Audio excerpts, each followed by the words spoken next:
I have conversations with people and they can't take a day off, even though they have tons of PTO. It is mandatory.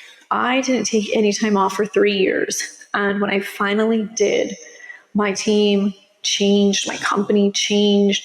I walked out of my business for 3 weeks and I had to trust that my team was going to be able to work together, make decisions on my behalf, and really have the company's best interest. And during that time frame, the cream of the crop came to the top. People that weren't meant to be at the company left as well.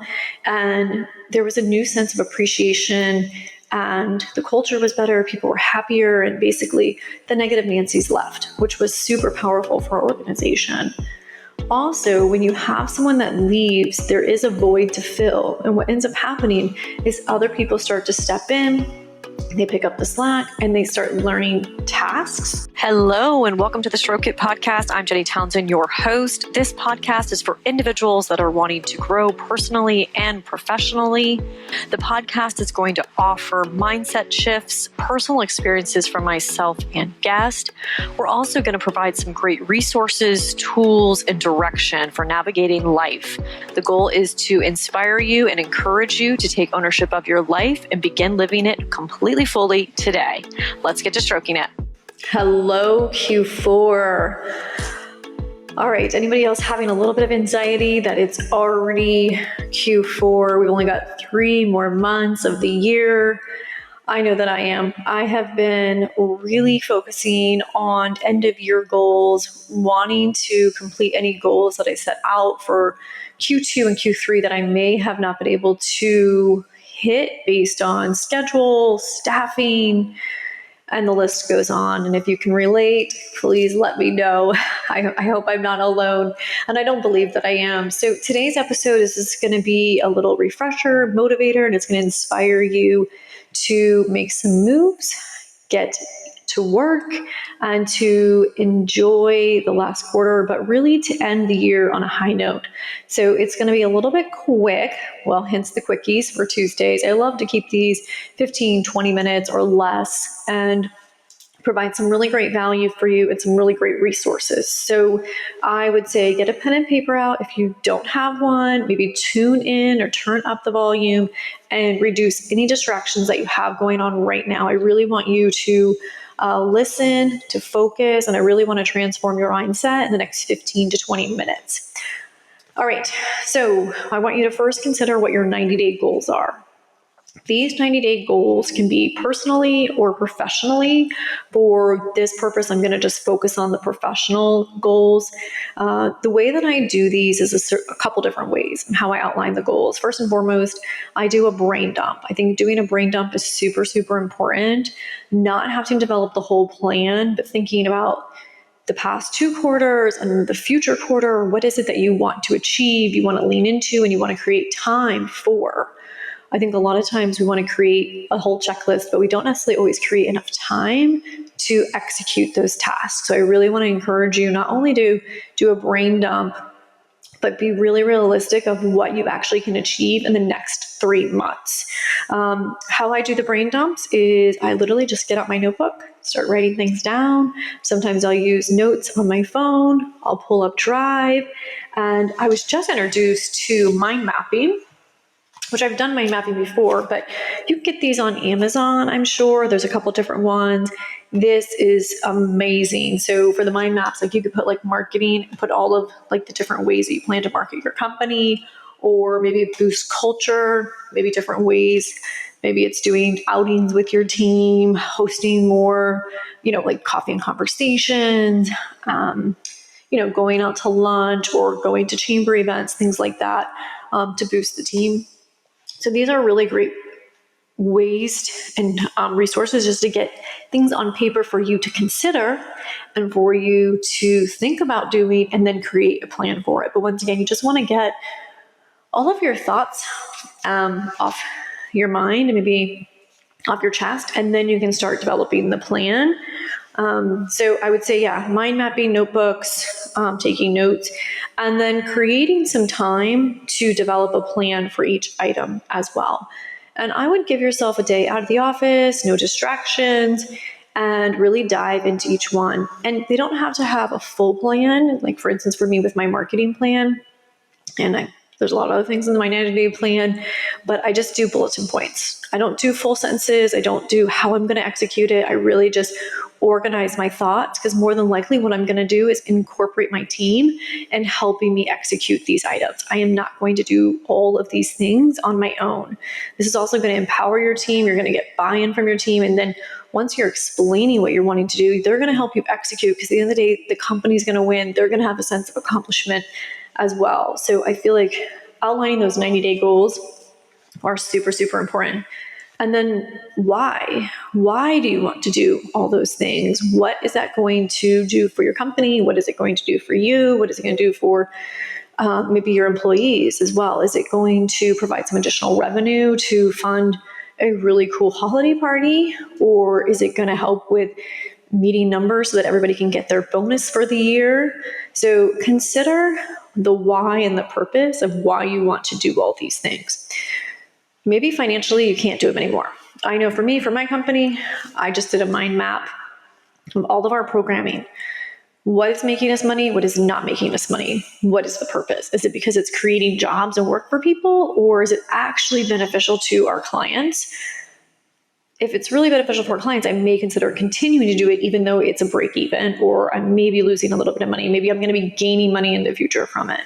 So really mapping those things out and having these discussions with your team is going to get everybody working together. So definitely want to figure out what your why is and what the purpose and why it's important for everybody to make this effort.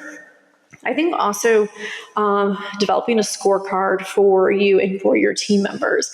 I learned all about scorecard and A players in this book. If you don't have this book, I highly recommend you get it. I have it on Audible and I got the paperback. Another book I just started is called Traction, and that is super, super educational for any business leaders as well. But keeping a scorecard. So all of my leadership team members basically have their job descriptions, have what they do on a daily, weekly, and monthly basis. But then by the end of the year, all of these items need to be completed in order for them to get an increase in pay or to win an award. And it's basically a way of holding them accountable, but also for themselves, hold themselves accountable so that they know they'll have a job in the future. So highly recommend that. Highly recommend the book Who as well. Another thing I want to encourage you to do is write get statements. My coach, Gary Barnes, he has us do that. I did some get statements back in May, and I was going to read those to you. I get to publish my book. I get to secure a new home for MC. I get to build my personal outreach podcast and network. I get to create systems to better serve the MC community.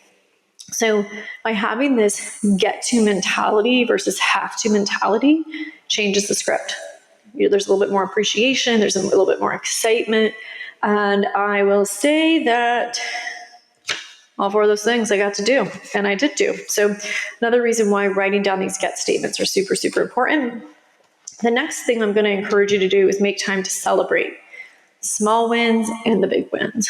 A lot of times we just get on the hamster wheel. We're just moving forward. We're going through operations. We're going through day to day. And like next thing you know, the whole month is done and the quarter's done and the end of the year is done. So enjoy the journey. Celebrate every single day. I have a lot of conversations about this with my staff, and we do so many amazing things. We're impacting so many lives, and sometimes it can be really, really exhausting. So celebrate every day, like what child maybe understood a theory concept or finished playing a song, or, maybe you've been working on securing a new membership and you finally got it, and making sure to celebrate that success as well. We use Slack a lot to celebrate our team members. I just had a call with my mentor this morning. He was telling me about another program that a lot of companies are using to celebrate and create that online cheerleader. It's game-based as well. So I want to encourage you to take time. And that can be like even having like a company awards ceremony, celebrating at team meetings. And it's just super, super important to celebrate our wins. We all work so, so hard. and for so many hours as well. My next point is going to make sure to give thanks. As we move into November, that's when people tend to say, oh, thank you, send out thank you cards and all that. I want to encourage you to give thanks like every single day if you can, whether that's being grateful for the life that you have, the day that you had, the people you came in contact with, or people you're doing business with. So I mail out anywhere between like 3 and 5 cards per month. And that could be like, thank you for being my friend. Thank you for something you did for me. Or here's some words of encouragement. You can do that. And also make sure to thank the people that show up to work. It's really, really important that your team really knows that you are appreciative to have them and their presence is meaningful and it's impactful as well. So don't just give thanks the week of Thanksgiving, give thanks as much as you can over the next 3 months. And if you can continue that throughout the year as well, it'll make a huge difference. Oh, one of my final points is to take the time off. So many times I have conversations with people and they can't take a day off, even though they have tons of PTO. It is mandatory. I didn't take any time off for 3 years. And when I finally did, my team changed, my company changed. I walked out of my business for 3 weeks and I had to trust that my team was going to be able to work together, make decisions on my behalf, and really have the company's best interest. And during that time frame, the cream of the crop came to the top. People that weren't meant to be at the company left as well. And there was a new sense of appreciation and the culture was better. People were happier. And basically the negative Nancy's left, which was super powerful for our organization. Also, when you have someone that leaves, there is a void to fill. And what ends up happening is other people start to step in, they pick up the slack, and they start learning tasks. They can learn new tasks, or they can see how to better do this task where it would save time, energy, and money, and where there can be some efficiency changes as well. So I've had, in the course of the past few years, I've had, a studio manager be out, and the assistant studio manager had to fill in, and that studio manager basically rose to the occasion where at times we didn't know if she was going to make it, didn't know if she was going to be a lifer, and that's because of the insecurity, the fear of judgment, or not wanting to overstep boundaries. And when she had full range of all the operations, she really took charge. And what ended up happening when my studio manager actually ended up leaving, this assistant studio manager was already groomed and ready for the next role, which was super great. So we were able to hire within. And at that point, the clientele had trusted that person as well. So I think that employees should be encouraged to take that time off. I do believe that people should be a little bit cross-trained. And then what ends up happening is it'll take you a few days to actually rest. You'll be like, oh, okay, I don't have to check my phone. I don't have to check Slack. I don't have to check email. You'll just have a sense of peace and you'll just have some time to rest. You'll be recharged. You'll be refreshed. And when you come back to work, there'll be a level of excitement. That's what's going to keep that organization moving forward. And that's what's going to create some ideas. And you'll probably become more innovative because taking the time off as well. So ever since, 2018, I have taken multiple trips. I've taken a lot of time off. And that is because I want to be my best self, for myself, for my family, but for my organization as well. So I want to encourage all of you to take the time off. And the time may not be right ever, but just take the time off. Most likely you have PTO. And if you don't have PTO, create some savings and budget that time to take off so that you can enjoy it and not be stressed. If you want to go to dinner or you want to just, rent a kayak or something, you have the funds to do so. So that's going to be my quickie for today. Like I said, I knew that was super, super quick. Just want to create a couple different points and inspire you to really take ownership of your time in the next quarter and encourage you to dream big. I was just at a CEO forum breakfast this morning, had the speaker, Richard J. Bryan, was telling everybody that dream big and dream so big that you can't imagine achieving those things, but you'll be surprised. I create a vision board every year And I'm always surprised at all the things that I accomplish. And some things were on the vision board, some things were not on the vision board. But you will achieve most of those things. And I encourage you to develop a 3, 5, 10. I'm going to be coming in my 10th year of business next year. And so I'm going to be really leaning into what I had anticipated I would be doing in year 10. And I'm working really hard to be able to accomplish and get to that stage that I want it to be at year 10 of the company as well. So once again, it starts with brain dumping, outlining a plan, dreaming, taking the time for you. And I think you'll be really, really pleased, and you'll be surprised at what all you really can accomplish. And I'm looking forward to hearing all those things that you do. So if you are interested in getting some assistance with developing those 90-day goals, I have a course that I can do live with you, but I do have it pre-recorded as well. It's called My Fridge Model, and that's where you outline a 90-day plan. You create a list. Basically, there's a template for the front of your refrigerator that outlines like your monthly tasks and your goals and your have-tos. It's really great for delegating as well. And you will be surprised how much you can accomplish in that 90 days with just that simple plan. So if you're interested in that, we'll have a link in the show notes to get that course. Once again, I have it all pre-recorded, so you can just do it on your own time. If you do want to have me work through it with you, I'm happy to do so. I love the refrigerator model as well. It has literally transformed my life in the past few years, and I live by it. I think everybody should do it. Well, I'm not supposed to say should, but perhaps you could try it and see if it works for you. Once again, in 90 days, you can totally transform your life, your business, create time for yourself, and work even smarter, which would be absolutely amazing. So once again, write down some get statements. If you're interested, get the book Who, because that was super powerful. You can also get these mind maps on Instagram. If you don't have my book yet, please get my book. You can get that on my website, or you can get that on Amazon.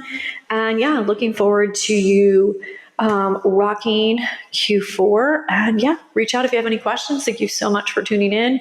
If you know someone that could benefit from this podcast, I would love for you to consider 5 people that you can forward it to. And yeah, we're looking forward to having you on the next podcast. Season 3 is right around the corner, and we are going to be kicking that off with my mentor. I'm super excited to have him with me, and there'll be lots of great guests. So looking forward to season 3 of the Stroke It podcast.